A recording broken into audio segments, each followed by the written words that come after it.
Hello everyone, welcome to this lecture. We are doing some questions on from the book H.C. Verma. We are doing the question number 6 from the exercises.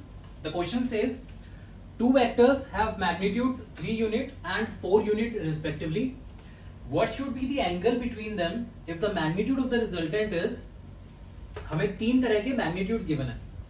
तो basically हमें question में क्या बोला गया है कि दो vectors है 3 यूनिट के और 4 यूनिट के.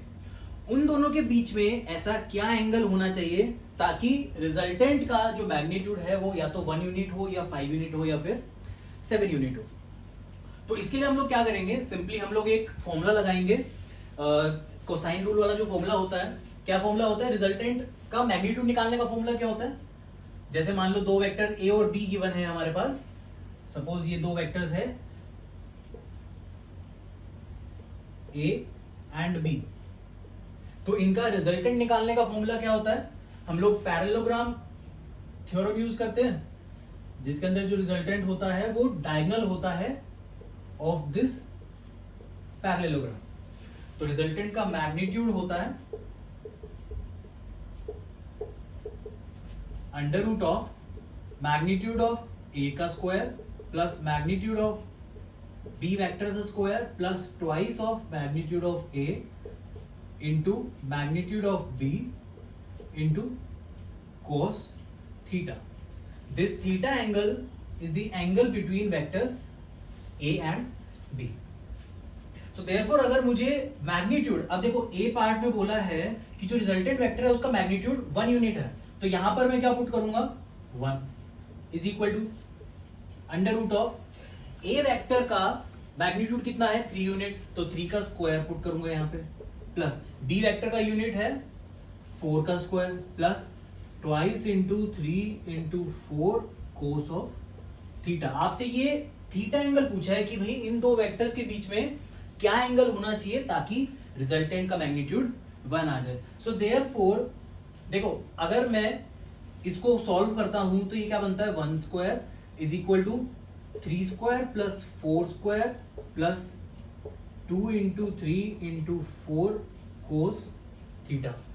सो यहां से मैं कोस थीटा की वैल्यू निकालता हूं तो क्या आती है, cos theta is equal to 1 square minus 3 square minus 4 square divide by 2 into 3 into 4. इसका मतलब देखो यहां से मैं एक फॉर्मूला भी तो लिख सकता हूं ना. फॉर्मूला क्या लिख सकता हूं, कोसाइन रूल क्या होता है, cos theta is equal to 1 square यानी रिजल्टेंट का स्क्वायर. रिजल्टेंट को मान लो मैं सी बोल रहा हूं, सो यानी रिजल्टेंट का स्क्वायर माइनस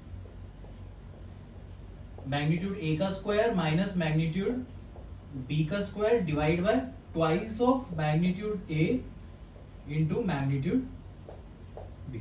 हमें बारी बारी ये निकालने की जरूरत नहीं पड़ेगी ताकि, इसलिए मैंने एक फॉर्मूला लिख दिया डायरेक्टली वहां पे.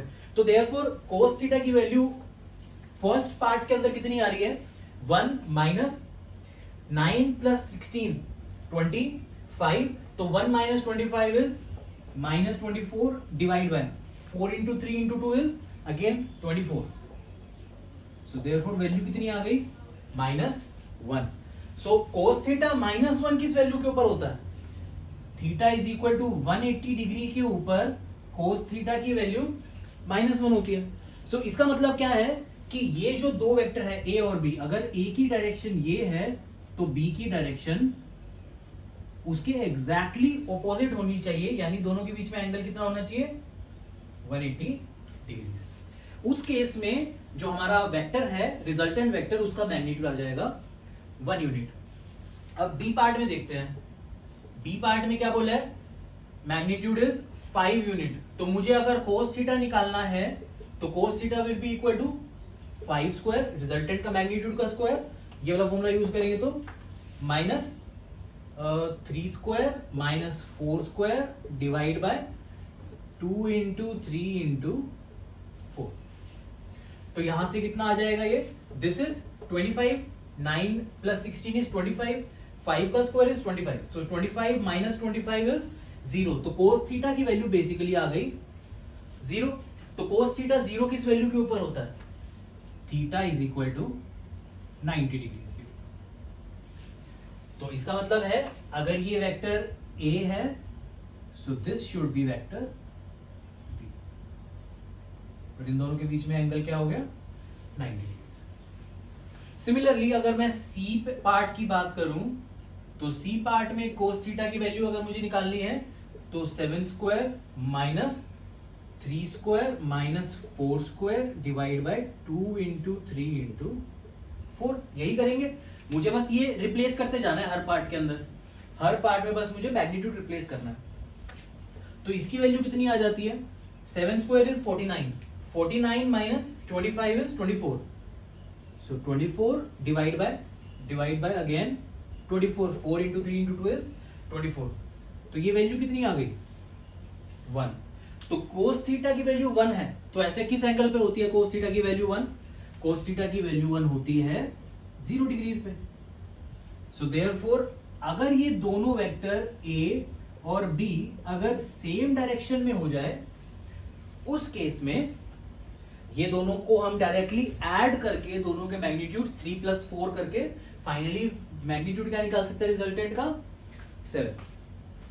तो इस तरह से हम लोग इस टाइप के क्वेश्चन सॉल्व करते हैं जिसके अंदर हमें दो वेक्टर्स के बीच में एंगल फाइंड करना होता है ताकि रिजल्टेंट का कुछ पर्टिकुलर मैग्नीट्यूड हो सके।